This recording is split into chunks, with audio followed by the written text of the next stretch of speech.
అదరగొట్టే కారం రంగు రుచి ఆచి కారం పొడి.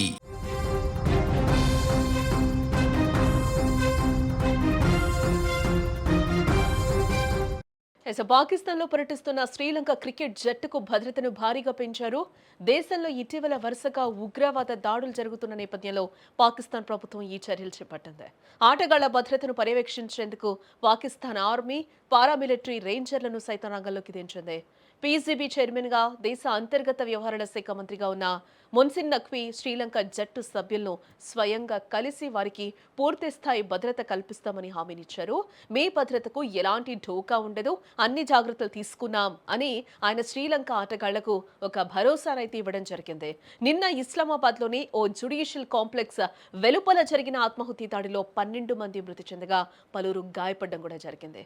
అదే సమయంలో ఉత్తర పాకిస్తాన్లోని వానా ప్రాంతంలో ఉన్న కేడెట్ కాలేజ్ పై ఉగ్రవాదులు దాడికి ప్రయత్నించగా భద్రతా దళాలు దానిని విఫలం చేసి 300 మంది విద్యార్థులను సురక్షితంగా తరలించాయి. భద్రతా దళాలు వేగంగా స్పందించకపోయి ఉంటే పెషావర్ పాఠశాలపై జరిగిన దాడి వంటి మరో ఘోర విషాదం జరిగుండేదని కూడా సమాచార శాఖ మంత్రి అతా తరార్ అంటున్నారు.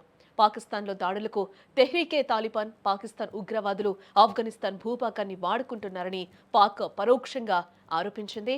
ఇదిలా ఉంటే 2009 మార్చిలో లాహోర్లోని గడాఫీ స్టేడియం సమీపంలో శ్రీలంక జట్టు బస్సుపై టీటీపీ ఉగ్రవాదులు దాడి చేసిన విషయం కూడా మనకు తెలిసిందే. ఆ భయానక ఘటన తర్వాత దాదాపు 10 ఏళ్ల పాటు పాకిస్తాన్లో అంతర్జాతీయ క్రికెట్ నిలిచిపోయింది.